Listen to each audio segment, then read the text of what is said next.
Hello there, I am Man in Yellow and welcome to a beginner's guide for Phobies.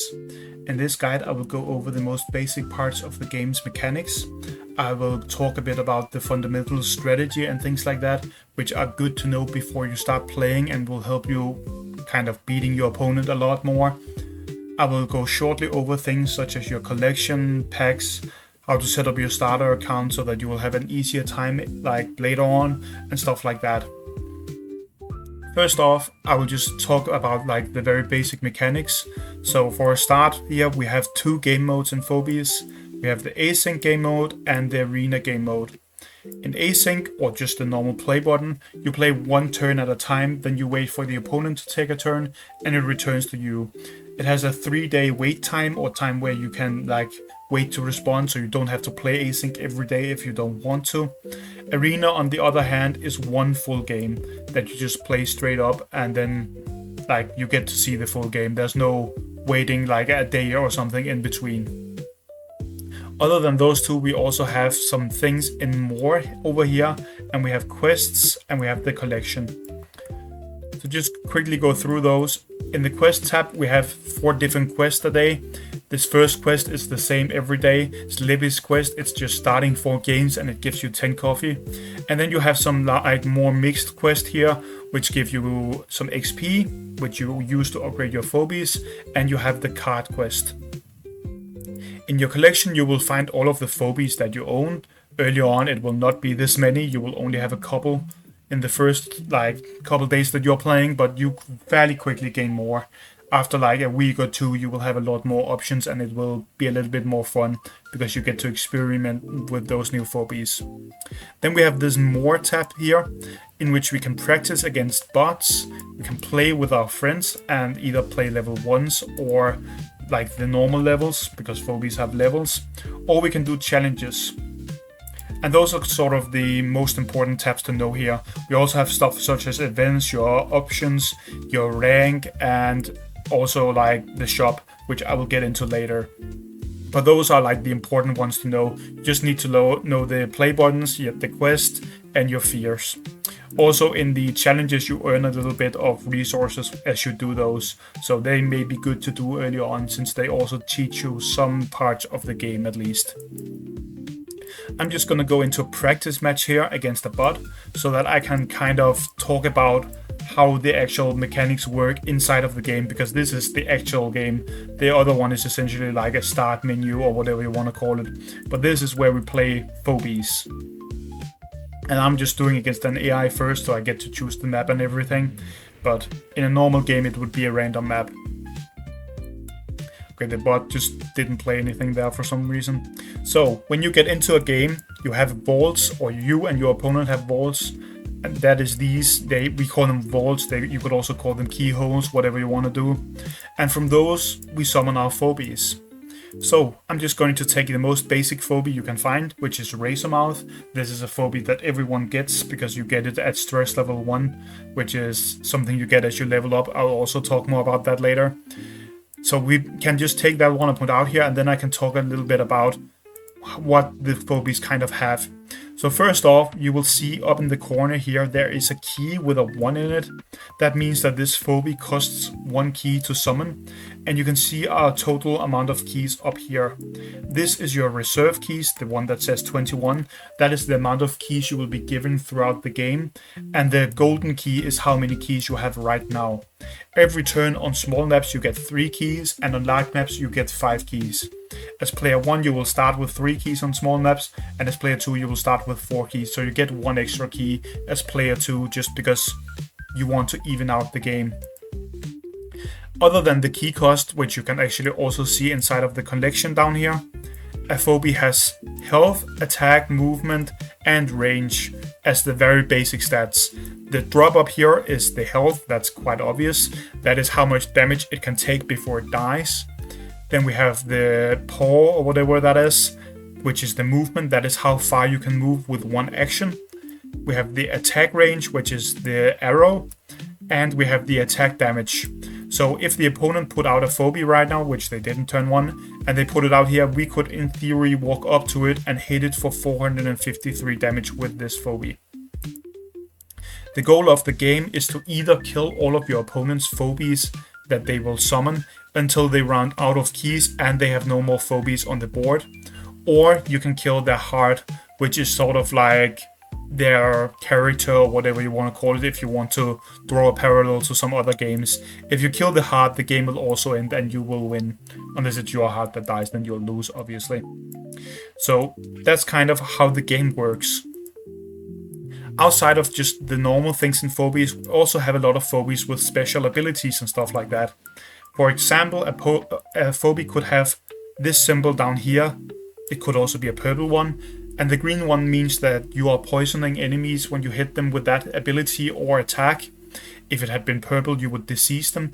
Poison is something where at the end of every one of your turns you take damage. Disease is the same. Disease just can't be removed, unlike poison, which can be removed using healers. A lot of phobies have abilities. This is something like different from the normal attack and other stuff like that, and it can either be passive abilities or active abilities. There are a lot of different ones. I'm just going to take a fairly basic one here and explain what they do. So for example, we could take Finnegan. You can see it still has all of the normal stats here, which a phobie will have, and it has the key cost. And then down here we have an ability. And you can see that phobies with an ability will have this kind of symbol where they have a circle with something within it, and then there will be a short description here. So for Finnegan, as the example, it has an ability called Gore, where at one range it can push an enemy back and deal a little bit of damage to them. If you want a more in detail description of it, you can click on the card. It will turn around and it will tell you what it does. Some of the abilities in the game are a little bit more special, so they aren't just like you push a phobie or you do something, deal a little bit of damage to a phobia or something like that. There are also some more special ones, so sometimes it can be very good to read the back of the card to really understand what the phobie does. Other than the active abilities, we also have phobies that have passive abilities. For example, Boomer here has stasis, which just means that it cannot be pushed, pulled, teleported, or swapped, which just means you can't move the phobia outside of normal movement. Another example of a phobia that has a passive ability could be Alligator, which is a phobia you will get early on if you choose the starting pack, which I will recommend later. And its ability means that it cures or it doesn't cure itself, but it heals itself at the start of its turn. So at the beginning of each of your turns, this unit heals the damage it has taken, does not cure poison. So that just means that it's healing itself. And there's a very large amount of different abilities. I'm not going to go through all of them because it's easier for you to just read them. But just know that there is a lot of different ones. Outside of abilities and the basic stats things, we also have races for each and every phobia in the game. There are a couple different races. There are monsters, mechanicals, undeads, dimensionals, and they all have different things they do. And undead, for example, leeches 40% of the health they lose or they have lost when they attack. So if you attack an enemy, 40% of the damage that you do, you will heal for if you have taken damage. But then they can't be healed or cured of poison. So if they get poisoned, they will just have to take the full damage. A mechanical, on the other hand, can't be poisoned or diseased, and they will take extra damage from phobies that deal electrical damage, which, just as an example, you can see down here, it's like a lightning symbol that indicates that it will deal extra damage to mechanical phobies. And that's kind of how you play the game in its very basic form. So you take phobies, you move them out here, you try to attack the enemy hard or their phobies, and that way you will win. Outside of the heart and just the enemy's phobies, there is of course also a lot of different things on these maps. And I'm just gonna talk about this one as the example. There are a lot of other tiles which I will also mention, but for example here we have panic points. Panic points are on every map in the game, and they are kind of like a failsafe so that the games don't end up just being you and the opponent staring at each other without doing anything. At the end of every turn, you are dealing damage to the enemy heart. Since I'm Sum of All Fears, the highest rank, it's 235 damage. When you start out, it's 200 damage. But if you control this point, which means if I put something on this tile, I will take it and I will deal damage to the enemy heart if I have more panic points than the opponent. So as an example, if the opponent owns 1 panic point up here, and I own 2 panic points here, that means that they are going to take damage from 1 panic point, because their 1 point will cancel out one of mine, and then the final point that I have will deal damage to their heart. So at the end of every turn right now, they would be taking 235 damage if I held like one of these points, which I can just do to show the example, right? I'll just take a simple murder wing or something like that. Actually, let's just take Tooth Fairy, and we're going to fly it down here and take the point so that you can see. When I then end my turn down here, their heart will take damage. As you can see, it takes 235 damage since I'm controlling a point, and that's sort of how panic points work. And they exist so that we don't just stare at each other, like I said, because otherwise sometimes people would just like sit with their phobies here and sit with their phobies here, and neither player would be doing anything, because if you move forward, you would lose. Outside of just the panic points, almost every map, if not every map in the game, also has obstacles, which are these blocks you can see around the map. Normal phobies cannot walk on these blocks, and they cannot walk over them either. So for example, if I'm standing here, I cannot walk over here, even though it's within 2 range of my phobie. And the only thing that is an exception there is if your phobie can either borrow, let's just find a basic example here, Moly Bully, which you can see there's like a different movement symbol. That means that it can burrow under these and move like through them. Or if it's a flyer like this Tooth Fairy, where you can see it has a wing next to it, a flyer can both fly over and sit on these obstacles. So you could put it up here and it would just sit there. And those are kind of important for the game too, because they kind of shape the maps and where you can move and stuff like that. Then we have lava tiles, which deal damage to you at the end of every turn that you stand on them. They're sort of like panic points, except they damage the phobie that's on top of them. They deal the same amount of damage. So you can see the bot here is stupid, so it put one of their phobies on top of the lava, and it took some damage. It went from 2,355 health to 2,120 health, excuse me. I'm not used to saying large English numbers. It's not my main language, but the different tiles all do like a variation of things.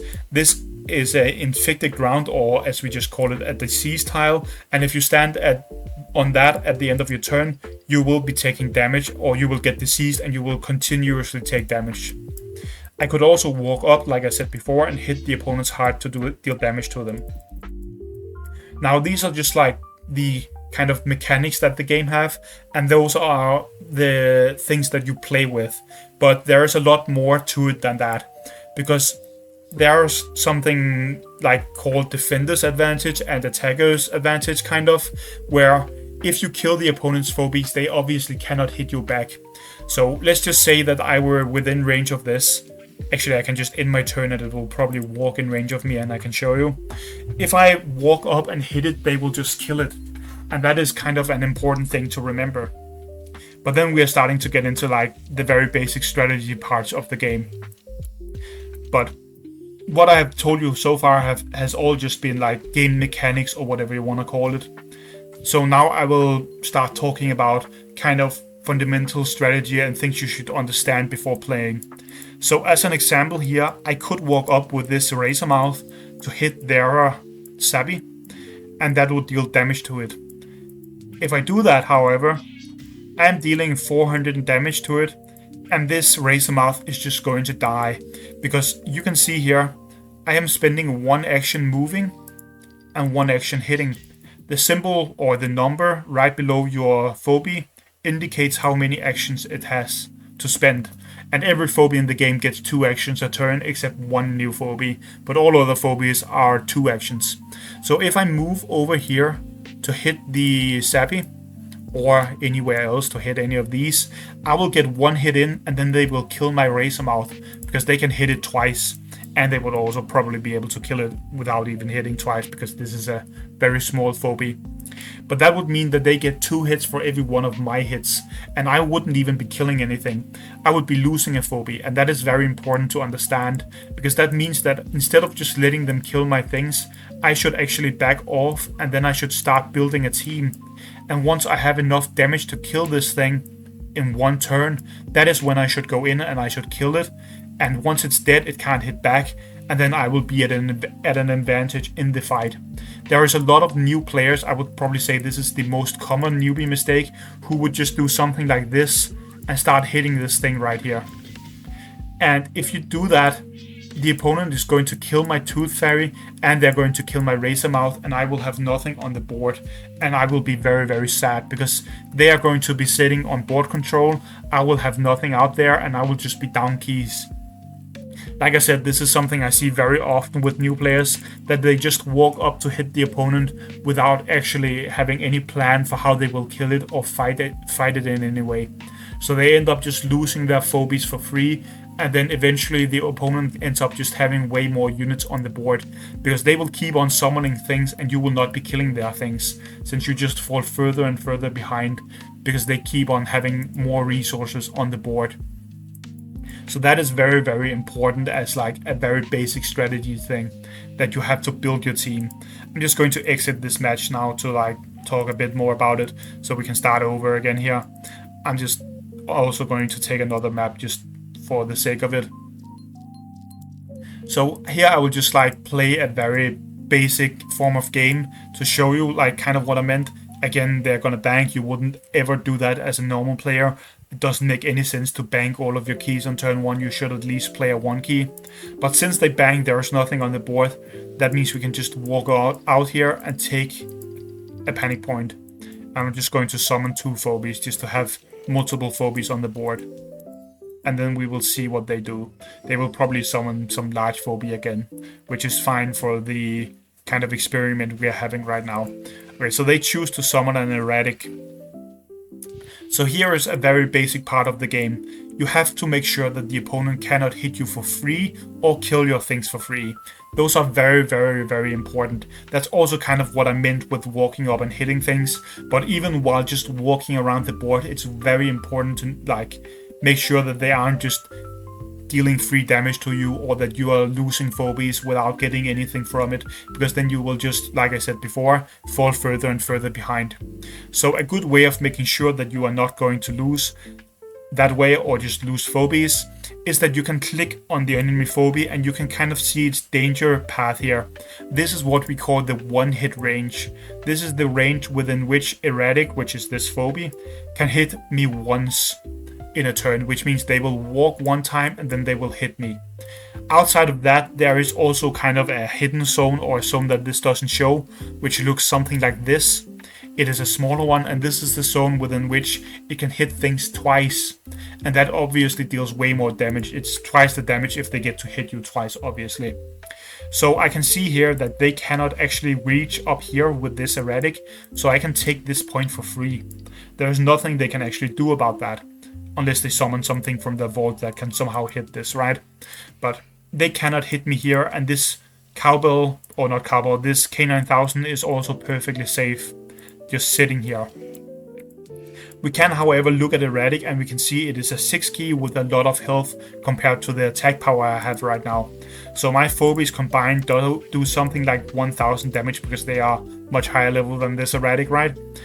So if I just take 450 and plus 550, that's around 1000, which means I need 1100 damage more to kill this thing, and a little bit more than that actually.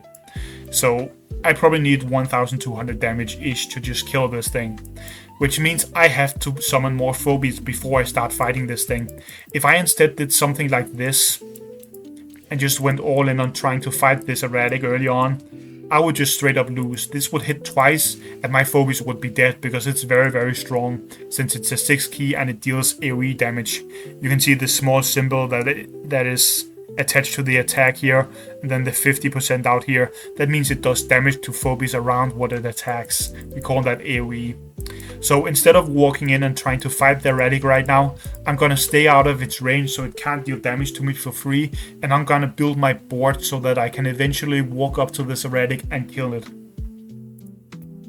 I'm just going to summon some very basic phobies here that can just hit enemies. I'll do Daisy, I guess. Another way you could deal with this erratic is you could summon a sheeping gas. this is something that is very, very common early on because you get both Erratic and Sheeping Gas for free as a new player. So Sheeping Gas has an ability called Few or Pew or whatever you want to call it, where it does an AoE. You can see again this symbol where it's kind of like a circle stretching out. It means that it's doing an AoE. If it's not on like a ability or something like that, like on an arrow, like you see with the Erratic here, where it has an arrow as a normal attack and then the like circle symbol. If it's not like that, that means the attack just happens around the phobie. So if I had Sheeping Gas out here instead, when I use the ability, actually I can even show you the ability because I believe it has no lock.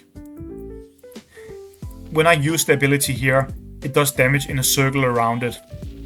Whereas if Erratic hits something, it would deal damage in a circle around the thing he hits. But I could have gone Sheeping Gas against this thing, because if we look at its ability here, it deals a lot of poison damage to enemies, so it reads deal damage and poison all adjacent enemy units. Mechanicals can't be poisoned. So this will deal 740 damage and it will poison for 740 damage for 3 turns.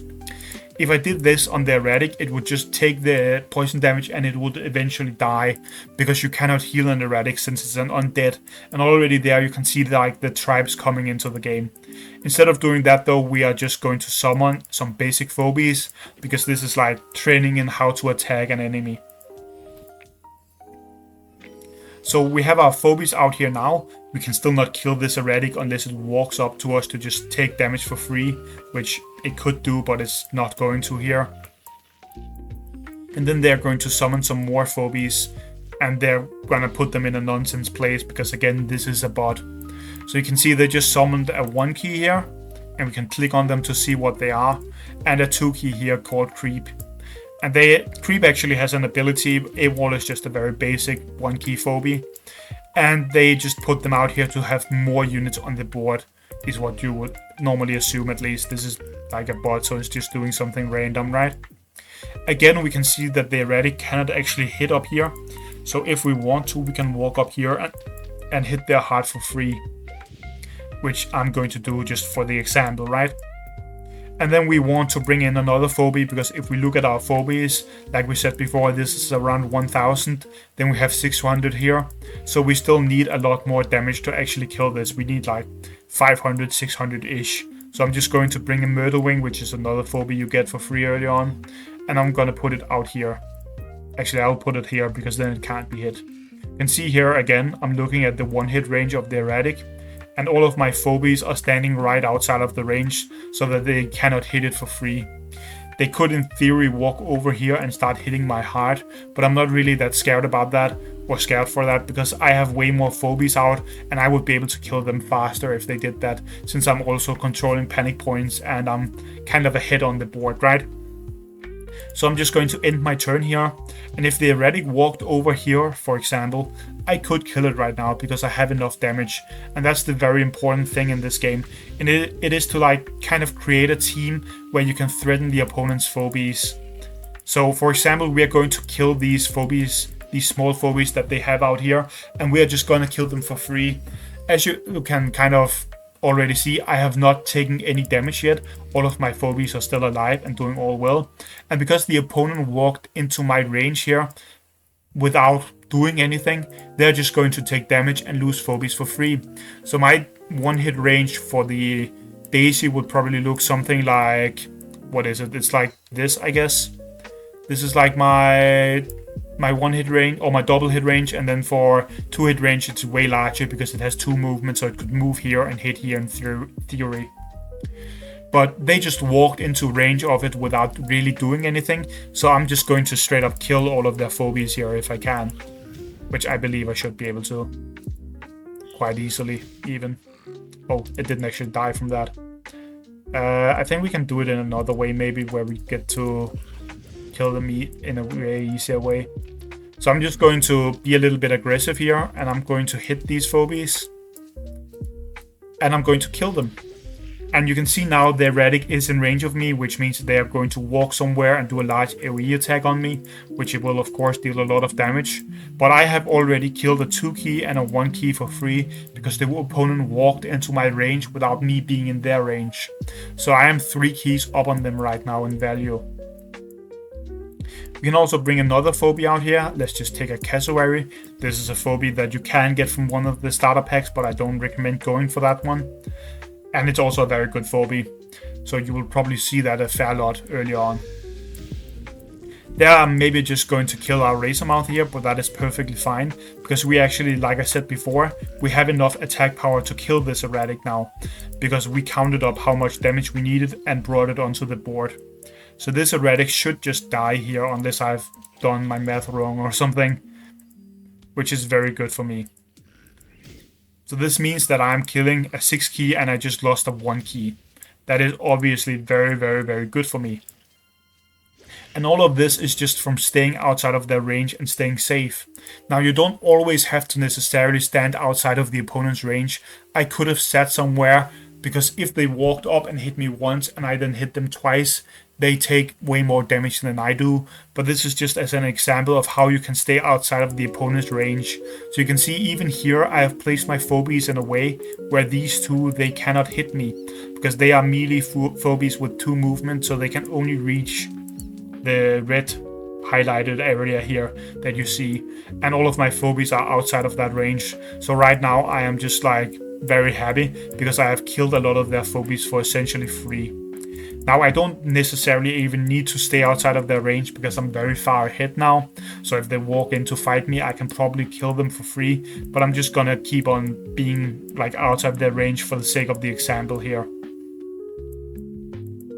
And then I guess I will bring like another phobie here.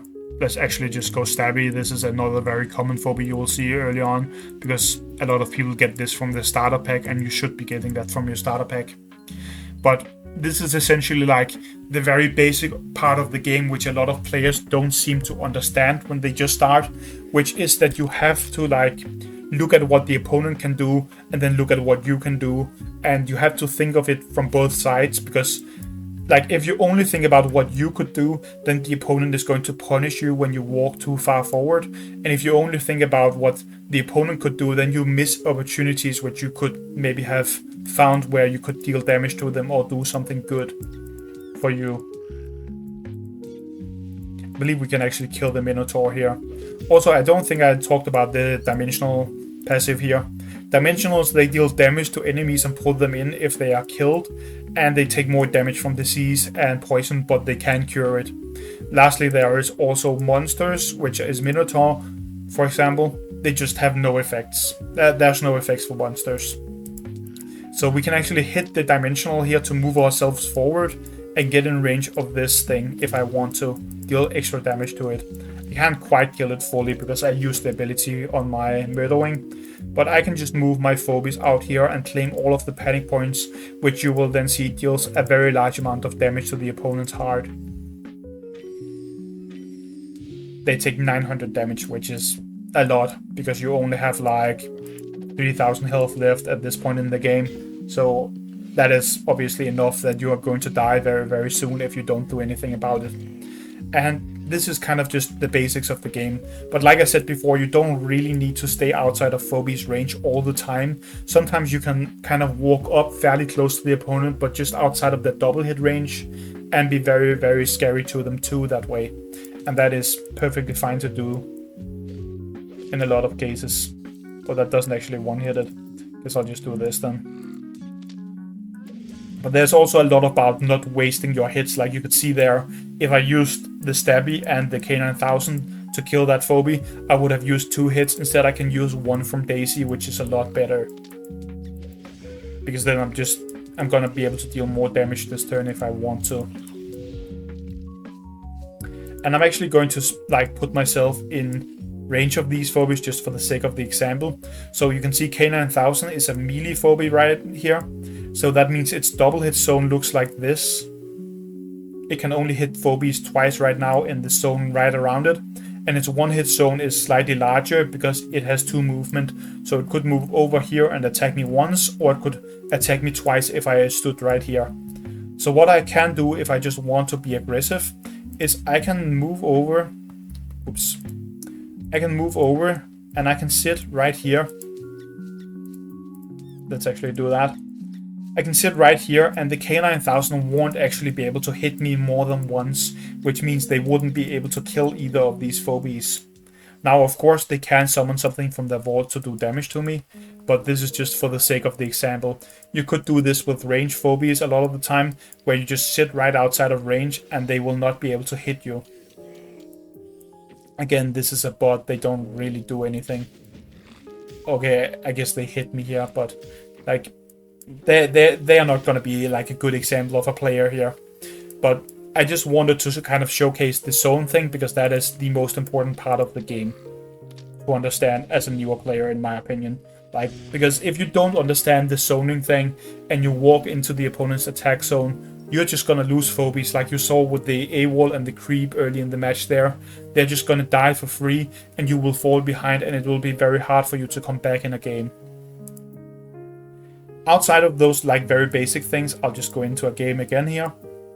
There are also some other things which you have to consider while you're playing, which are less important than zones, but they can still be pretty important.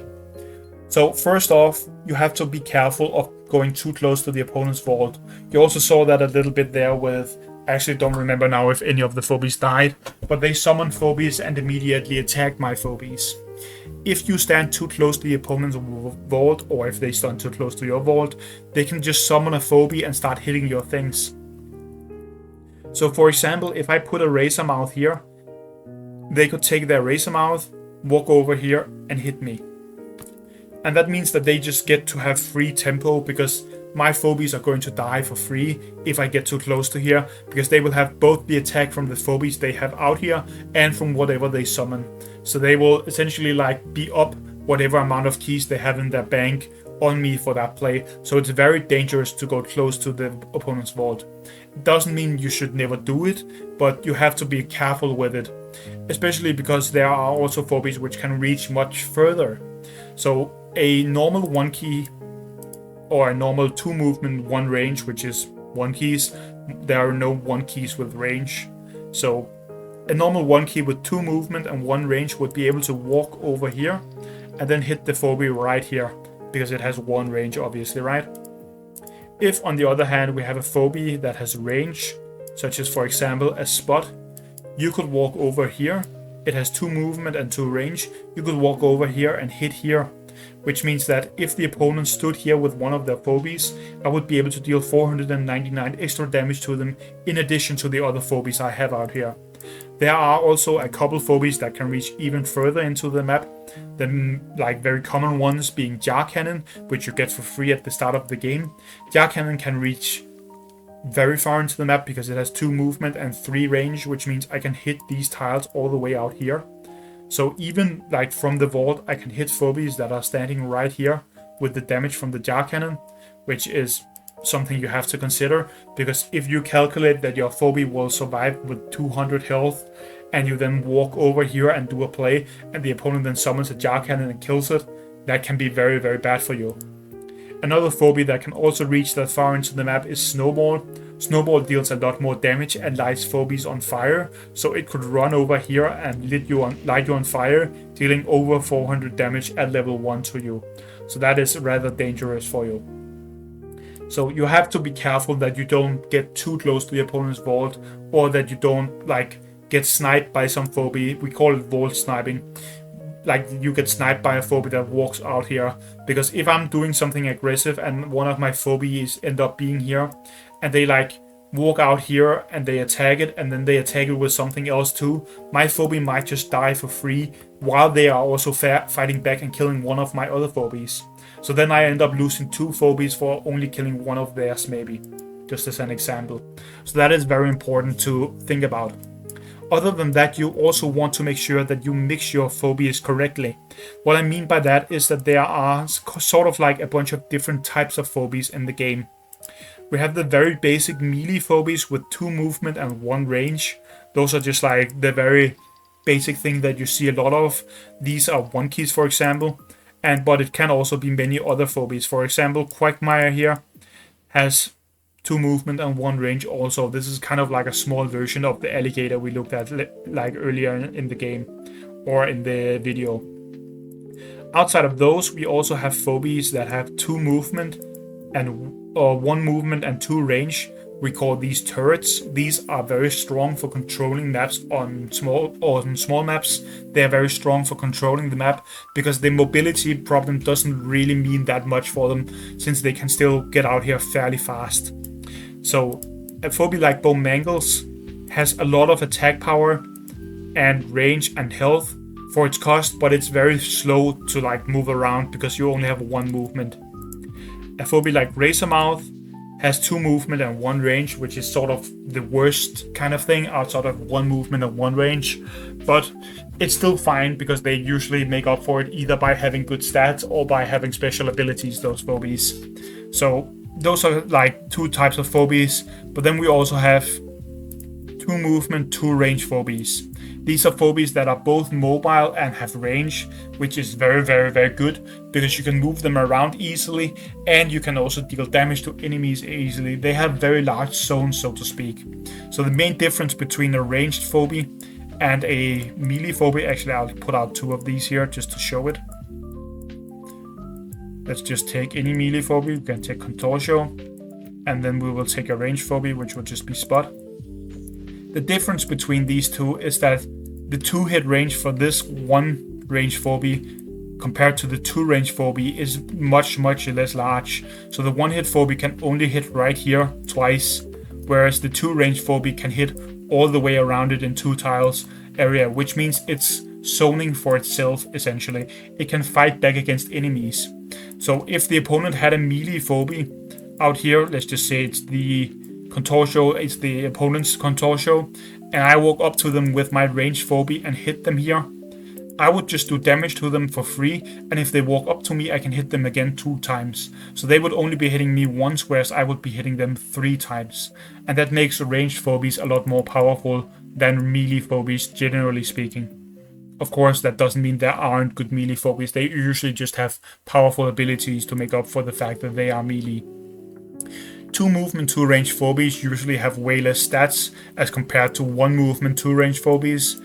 I can show this pretty easily. If you just look at the Ginsting stats and then you look at something like an Unbearable stats, you will see that it has way more health, way more attack, or at least a bit more attack, and it's just like a lot more scary once you get into combat with it. But the mobility means a lot. And this is like something that's very important to understand, because if you have too many of one type of phobia, it will hurt you. So if you only summon melee phobies, that is obviously going to be very bad because of what I've just explained. Like, the opponent would walk up with their ranged phobies, they would hit you a bunch, then you would walk up with their melee phobies and hit the enemy 1 time, and then they would hit you twice with all of their things, and you would be very sad because you got 1 hit for like them doing 3 hits. So that's gonna be very, very bad for you. If you, on the other hand, do only 2 movement, 2 range phobies, which are often the best phobies, not always, but often on some maps, because they are both mobile and ranged, they are like flexible. If you do only those, then you end up having too little stats a lot of the time, because they have way less stats than other phobies, like I showed before.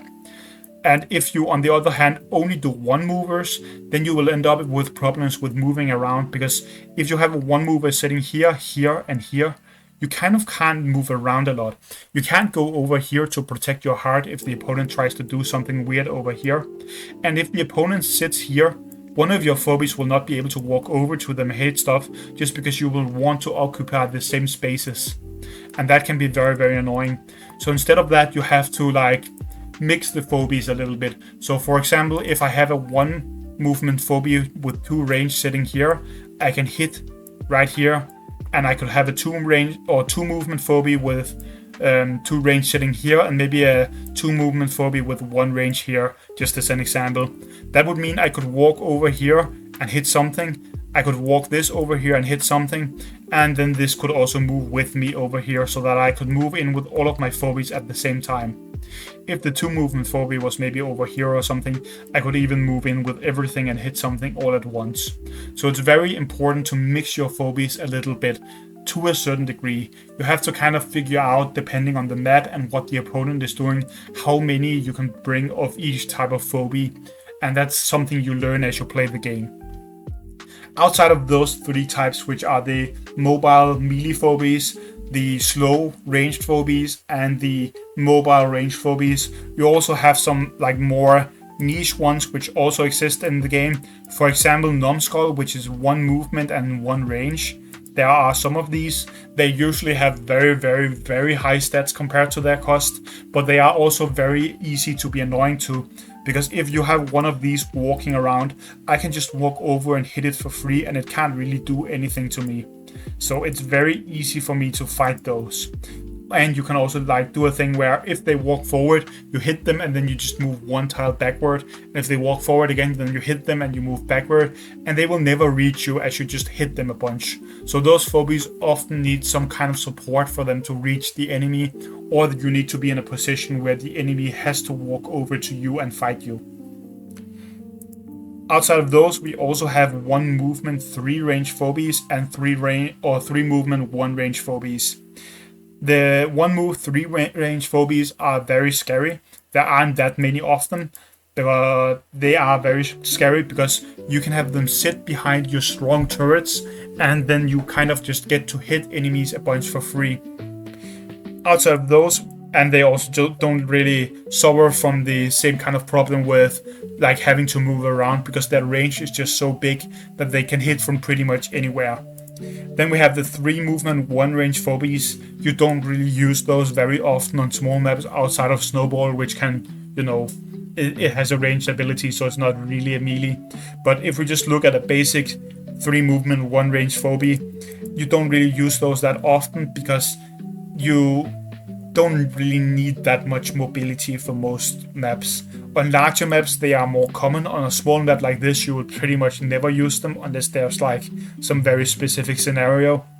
But on large maps, they can sometimes be useful just because you have to travel way more distance to actually get anywhere.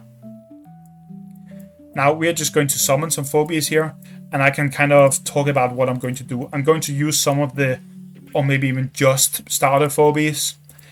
And these are phobias that you get as you like start the game and also as you play a bit, maybe if I use something else. But both of these are from what I would recommend as a starting pack. So we have Razor Mouth, which you get for free, and then the Stabby, which you get from your starter pack. Stabby is a 1 movement 2 range phobia, so a turret like I said before, and Razor Mouth is just a basic 1 key. So now I already have a slow moving phobia and I have a melee phobia sitting on my board.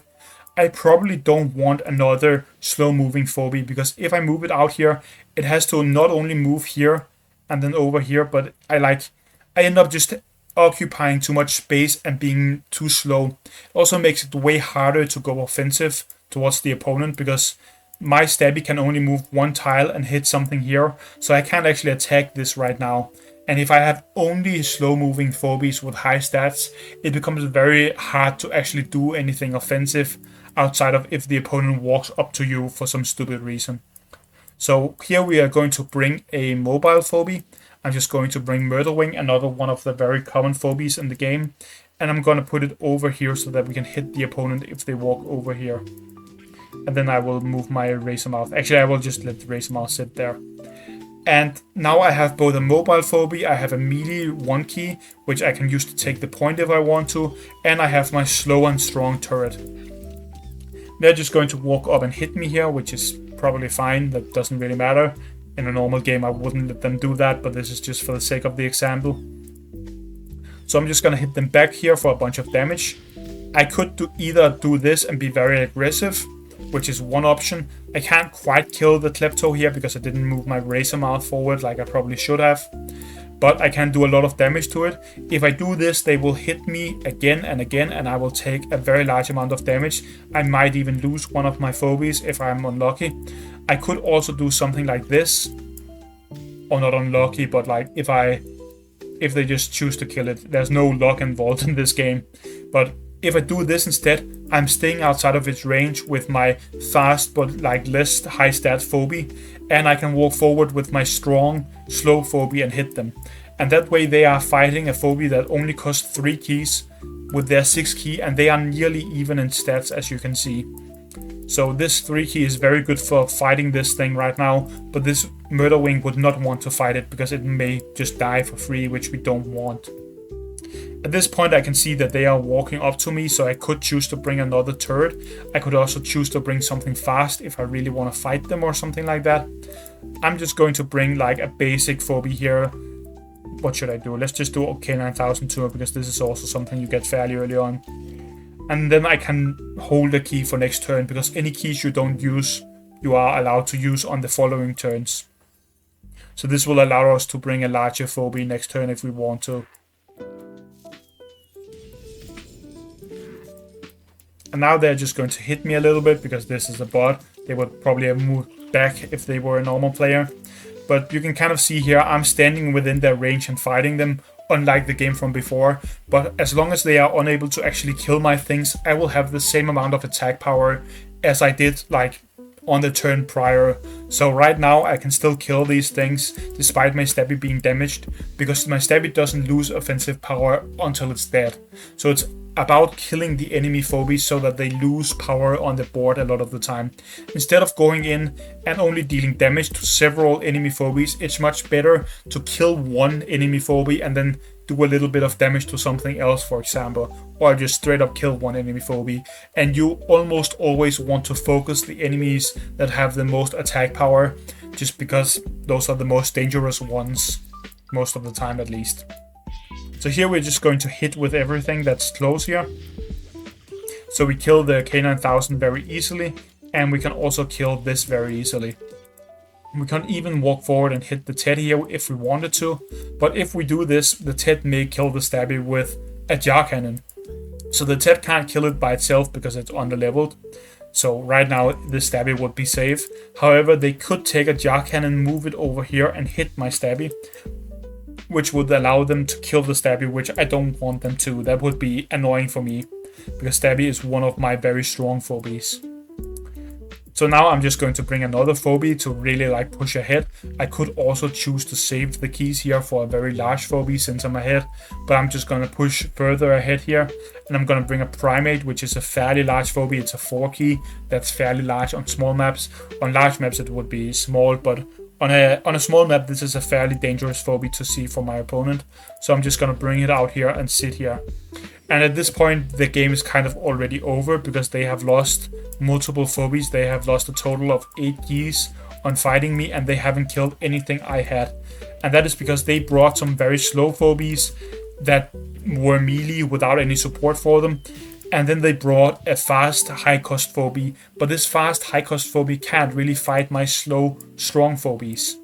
So this ends up being very good for me. And I'm just gonna quit this game here because there's no reason to play that out. It's just against a bot, right? But you can kind of see what I mean with, like, there are some different things you can do in the game, but they all just depend on what the opponent do, and then what you can do to counter them, or to like set up something good for yourself. So you have to constantly be wary of what can they do and what can I do. So this would be able to hit right here, so I'm not gonna walk in there. Right now, if I stay here with my K9000, I would just be hit for free by this jar cannon. So I'm gonna move it back here, and then it's no longer in danger. And if they move forward with the jar cannon, I want to be able to kill them. So I'm gonna move my murder wing closer to it, because it's very good for killing jar cannon. And that way you can kind of play around what your opponent is doing. By figuring out what they want to be doing, you can counter what they want to be doing. And that will be very annoying for the opponent, and it will help you win games. Aside from the gameplay aspect of the game, which I've talked about a decent bit by now, I feel like, and kind of like all of the zones and stuff like that, there are some other things you should know about the game. These are like the outside of the game kind of things, or whatever you want to call them. They are your collection and your packs. Now in this game, in order to get new phobies, you need to open packs. There are 2 different types of packs. There are tier packs and there are coffee packs. Tiers are a very common currency you get for free as you play games. When you win a game or lose a game, anytime a game ends and you haven't surrendered, you will get tiers. Actually, you may even get them while you surrender, I can't quite remember. But you get some tiers, and that's kind of used to buy these packs. You can get 1,250 to 1,500 tiers a day, depending on how much you win or lose. And those are used to open these packs. Outside of that, we have the coffee packs, which are the premium packs in the game. You can still gain this currency without spending money. You just don't get it that quickly. You can get it from playing games. Whenever a game finishes, you get a little bit of it. You get some of it from your daily quest, where if you start 4 games, you get coffee. You get some of it from weekly rewards. So at the end of every week, you are given a reward depending on your rank. You can see I'm at the highest rank here, so I get 150. And that's kind of how you gain stuff for the currencies in here. You can also buy it in here if you really want to do that, but you can play the game perfectly fine for free. You can also get coffee by watching ads on mobile, which you could do if you want to. It's still not that much, but you get some amount of it every day. So we have the premium packs and the free-to-play packs, if you want to call them that. You can still get the premium packs even as free-to-play fairly, at a fair rate. It's not super good because these aren't super great packs, but it's good enough that you can easily play as a new player and have no problem with the game. As a new player, you want to open every pack in the game once, because the first time that you open each pack, you will get a new phobie for free, guaranteed. You are forced to open the uneasy pack during the tutorial, so you are already getting that there. But after that, you should open both the frightening pack and the scary pack, and then you should open one of each of these coffee packs as you gain coffee, because that will give you a wider collection and it will allow you to have more options during the games. In the beginning, you only have very few phobies, so doing this is very important. After you have gained all of the or opened all of the packs, in my opinion, it is best to stick with the highest cost packs for both currencies. So you want to only buy scary packs and you want to only buy dreadful packs. You can, technically speaking, make a wider collection faster by buying a bunch of terrifying packs instead of the dreadful packs. However, the phobies you get will be lower rarity ones, and you kind of want the high rarity ones instead. Not because they're necessarily better, but because you get the common phobies anyway. The very easy to get common and uncommon rarity phobies you are going to get from the tier packs eventually, even if you never open terrifying packs outside of the first one. So there's not really any reason to focus on getting them very quickly. It will essentially boost your account short term, but will hurt you long term. So it's not really worth going for the terrifying packs as compared to the dreadfuls. It's also just way more exciting to get the very high cost rarity phobies or high rarity phobies, just because they are more exciting in general. They have special abilities, they look cooler, their animations are usually very, very cool. So it just makes more sense to go for the highest cost packs of both kinds all the time. Outside of just the packs, I want to talk a little bit about phobies that you get. Now, in your starting pack, you can get 2 different starting packs, and the starting pack that I recommend that you get is this one up here that you see here at the top. These are the phobies that you should be starting with, in my opinion. You can also get a starting pack where you get something called a Stairmaster, which is like an eye phobie, and Fish Tank instead of these 2, and you get some other phobies beside these also. And they are a lot worse in my opinion. Stairmaster has way too little health for its cost, and Fish Tank is just too basic and not really worth anything. They are both very, very bad phobies, whereas these phobies are more usable, and Hero in particular is very, very good. It's a very strong ranged tank. So you want to go with this account. You always get, I believe it's Razormouth, which you get from your stress levels, which I will also talk about in a bit. Then you get Murderwing, Jar Cannon, Gravedigger, Sheeping Gas, and Erratic for free during the tutorial, or just from playing the tutorial, I believe you get those. And the ones you get from your starting pack are these phobies right here, which I have highlighted here. Those are the phobies you get from your starting pack, which you want, because these are just like I said, they are better than the other starting pack. The only good phobia in the other starting pack really is Cassowary, and that's like he's good, but he's not good enough to compare to all of these. So once you have all of those, you want to go in and upgrade them. Once you go into your collection, if I just go in here, you can see that you can upgrade your phobies. Now all phobies start at level 1. That means when you start the game, your Razor Mouth will look like this. It will have 600 health, 2 movement, 1 range, 300 attack. The movement and the range don't change. However, your health and your attack increase by 3% every time you level up. So if we just look at my Razor Mouth, for example, it is level 18 and it has way more health and way more attack, obviously. And this is very important to do because as you upgrade your phobies, they obviously get stronger, and that gives you a better chance at beating your opponent. If we just look at this again, you can see I have high priority upgrades, mid priority upgrades, and low priority upgrades. That means that these phobies are the ones you should focus on putting your XP into. Those are the phobies you will keep using for a very, very long time, which you will never really be unhappy about upgrading. Then we have the mid priority, which are like phobies that are fine to upgrade, but they don't really come before these because these are the ones you're going to be using very commonly as a new player. And lastly, we have some lower priority upgrades, which you can upgrade if you have excess XP, which you will likely get if you play a fair bit. So that's kind of how I would focus with with your new account with your starter pack on upgrading things. I should mention a lot of players completely neglect upgrading their 1 keys. That is a very bad idea because levels on your 1 keys matter a lot. These phobies just matter a bit more because you're gonna keep using them forever. You're likely also going to be using your 1 keys forever, but these are kind of the phobies that will win you a lot of games. However, it is very important to upgrade your 1 keys like I mentioned, because if a Razor Mouth is 1 level higher than the opponent, that means you can walk up and hit them and they will not be able to kill you. Whereas if you are even level and you walk up to hit them, your Razor Mouth will die to their Razor Mouth, since it has 300 attack and 600 health. If it's hit twice by like the opponent's Razor Mouth, it will die. Unless it's 1 level higher, then it will live with a tiny amount of health and you can kill the enemy. So they matter a lot to have like levels on your early game phobies. Outside of those, which I just showed you, I will also leave a couple picture links in the description of this video for those things. You also have a lot of phobies which are low rarity that are great to get. These aren't things that you can decide yourself. Which phobies you get from packs is completely random, but these are just ones that I wanted to show you because if you get any of these, you will then know that they are good for you. So we have like a lot of text here. You don't need to read this. I'm just going to quickly explain it. I'm also going to choose a different color.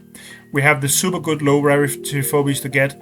These are ones which give you like a unique thing that you can do with them, which is very good for you. So for example, the shovel here, which is likely the best like low rarity phobia in the game. It has the ability to move one of your phobies 1 tile forward by pushing them, which is very, very strong because it means you don't have to move your phobies to attack. So you can push your phobia and then attack twice rather than having to walk over to them and then only get 1 attack. We have Unicorn, which is just a very good small tank that can place traps. It's kind of like the Stabby or the Bomangles that I showed before. It's slow moving, has range, and it can place traps down. We have Muffin, which can heal one of your phobies, and we have Innocuous that can like hit at 3 range because it's a 3 range 1 movement phobia. And these phobies all just have different things they can do, and they are decent ones. The top ones are very good. The middle ones are like nice to have. They each can also do something fairly unique, but they are just like slightly lower priority than the top ones. And then the bottom ones are ones that you are like happy to get early on as a new player, but they aren't insane or anything. They're like situational phobies that can be very good when used correctly, which can also be perfectly fine to use like as your main strategy. Some of them are like, for example, Snappy is just a very, very tanky turret. The Tooth Fairy is essentially just Murder Wing, but without the ability. Instead, it has more health and more normal attack power. And the E is just like, these are like side grades to some of the other phobies you have. So they are good to have, but they are not really necessarily needed. They're actually all side grades. Spot is side grade to Hevo, or like a downgraded version of it. The Quagmire is an upgrade to Alligator. It's 2 keys less and can do nearly the same thing. Mount Crushmore can do the same thing as Gravedigger, which is another great phobia you get early on for free. Snappy is essentially just a turret like Bomangles. The Tooth Fairy is like a Murderwing, and this is like a ranged flyer. It's kind of the same thing as Daisy up here. So those are like not unique in what they do, but they are still good to have. This was just to kind of show you some of the good phobies you could get early on. Outside of that, you can of course also get rares early on, and there are some very powerful rares in the game. Some of the strongest phobies in the game are rares. For example, a Tractor is incredibly powerful. So it's not just about rarity is what I wanted to showcase with that. Like all of these phobies here at the top are ones that you see very commonly at the highest ranks of play. And even these like very good low rarity phobies to get are also seen very, very commonly. These are a little bit less common, but you still see them every now and again. So these are phobies that even the highest ranked players in the game use, despite them being common and uncommon rarity phobies. So it's not just about getting the rare ones and then you beat everyone up. The game doesn't work like that. There is a bunch of ultra rare phobies which really aren't that good. For example, Leshy really isn't very good, and Rocket Man, which is another ultra rare phobia I have, are pretty bad phobies. So it's not like I'm just gonna play ultra rares and that will make me automatically win. The game is, technically speaking, pay to win if you want to spend like $5,000 on the game, but you don't need to do that. You can play it free to play and you can still get to the highest rank. I'm free to play. I have beforehand done what I call a road to Soph, which is the highest rank.